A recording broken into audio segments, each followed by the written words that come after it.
the place where all adventures start. My slightly overstuffed storage locker. Who needs a non-clown size car? We can fit pretty much everything in there.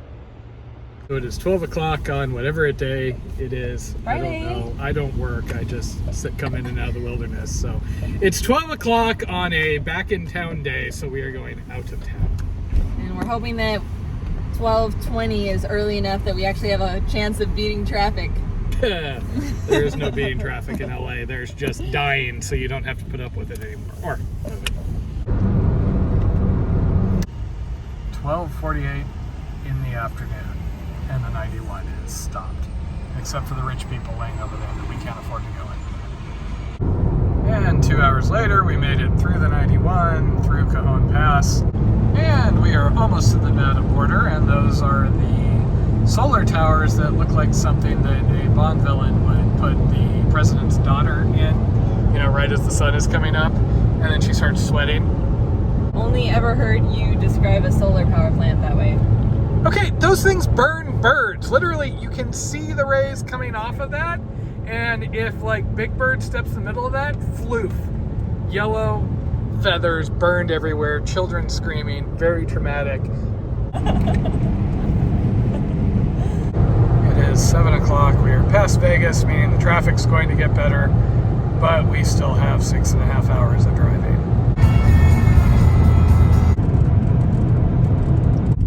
And it is 1 o'clock, and we think we found a bivvy spot.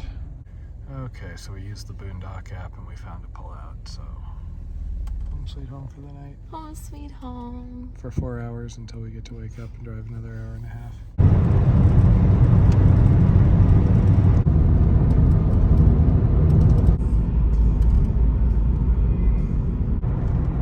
Okay, coffee in insufficient quantities has been acquired.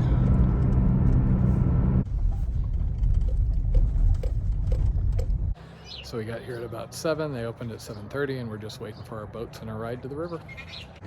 And here Taters goes completely neurotic, checking and rechecking, counting all the wag bags repeatedly.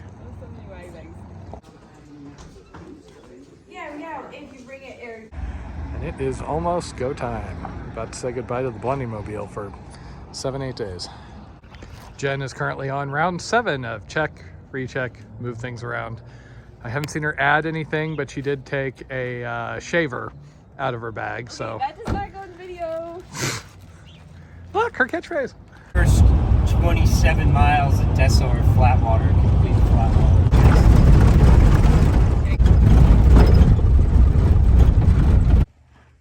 Okay, and here's our launch spot, the Geyser. And we are now on our own, nowhere to go but 120 miles that way. I don't know, it felt like we were kind of compact until we had to start putting it in hatches and things, but at least my stuff sack is neon green. I feel good about that. So you can see how silty the water is. This is why we're packing water, and the filter is more for an emergency.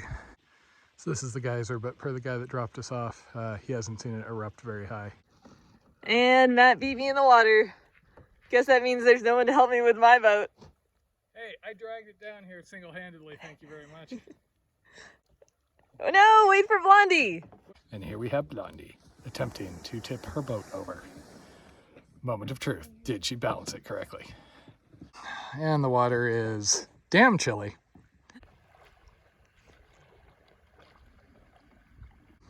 Okay, and we are off, 120 miles to go. This is pretty much the polar opposite of Black Canyon, where the water was so clear.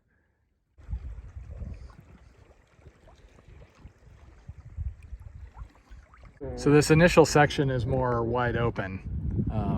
You can see we've got ATVers playing around over there.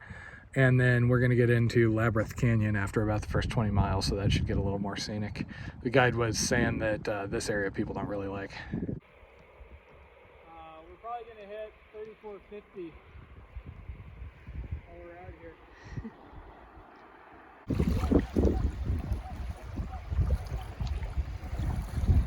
So Matt was disappointed that they didn't have a green boat to rent him. But fortunately, they did have a dry bag in his color, and the dry bag on top of the boat is the typical This isn't mine, but it should be. Yep. Trademarked green and orange. Matches my water bottle. So we've done about 6 or 7 miles, depending on if you're going by our GPS or by our map. We just pulled over to get a snack and some water. So from everything we've been told and read, the trick here is wind.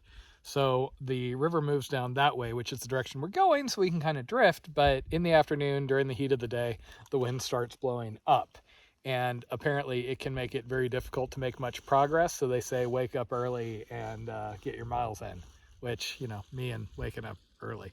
I mean, I would do it, but Blondie's got to have her 4 cups of coffee and all that with cow lactate. So our rough plan is, 20 miles a day-ish. The last day, we have 7 days and change, but the last day we have to get picked up at 10 o'clock in the morning because of how the retrieval works with the boat. So we want to make sure and try and get ahead. Tuesday is supposed to be both cold and windy, so we don't know if we're going to be able to make the full miles every day. Yeah, the San Juans, I really enjoyed the smaller channels. The big crossings were kind of freaky. We keep having these little pay attention sections where we got to watch the eddies in between just the really calm water. Behold the wildlife. We're just talking about how we're going to do the Condor Trail. We've just been commenting on how this is called the Green River, and yet I'm the greenest thing out here. It's all just kind of dead and barren. But we're told it gets a lot prettier at like mile 20, which is, we are currently at mile 13-ish. I was promised canyons. About 16 and a half miles, still nothing too interesting. This is labeled as water wheels on our map. Looks like there's a farm up there because that's a hay shed. We finally have something cool looking, and that's not the way we go. Hey look, pretty Utah is way over there. We, however, are over here with the cows and the Canadian geese. Blondie's beached. Bye, Blondie. Catch up by Taters Tuesday. Okay, so per our waypoints, that was the Ruby Ranch boat launch, which is the primary launch point for going into Labyrinth Canyon, which is the popular pretty part. It's been about 5 hours and we've done about 18 plus miles, so we've been moving pretty decently. We've been looking for a place to take a break, but there's not many good spots. Allegedly, the part we just did, a lot of people don't like, so they decide to skip that and just do the pretty part. But you know me, I want to do, if we're going to go do the thing, we're going to go do the entirety of the thing, or as much as we can. So because the river is low, a couple of these spots are a little tricky, hence Tater's back there somewhere getting beached. Bottom is really like muddy that you get stuck in. Jen got stuck in the mud for the second time and likes to get out of her boat and just kind of like take it for a walk, versus I sit there and wiggle back and forth to try and get unstuck. Say hi to YouTube! So there is enough current out here in spots to make landings a little interesting and tricky.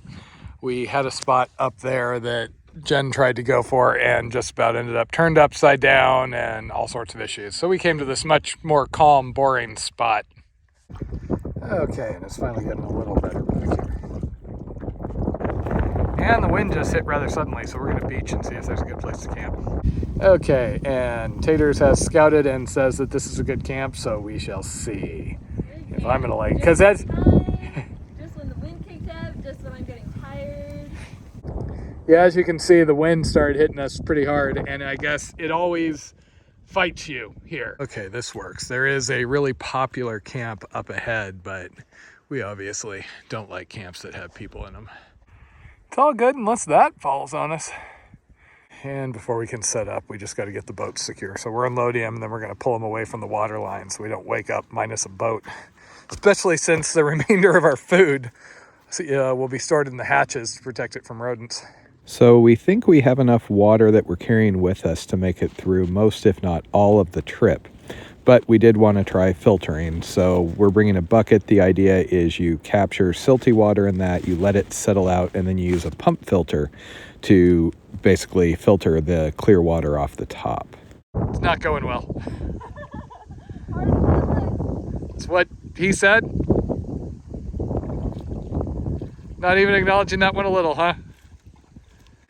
So the quote-unquote good news is due to the massive drought out here, they're probably not going to be releasing much water into the dam, so we're not going to have a huge increase in water, but last thing we want is to wake up in the morning and go, wait, didn't we have boats?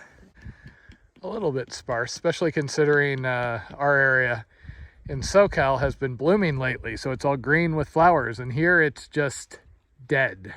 So far, this river is not quite as green as expected, but at least the camps are living up to expectations. We have a super happy camp. Along the Mud River in Utah.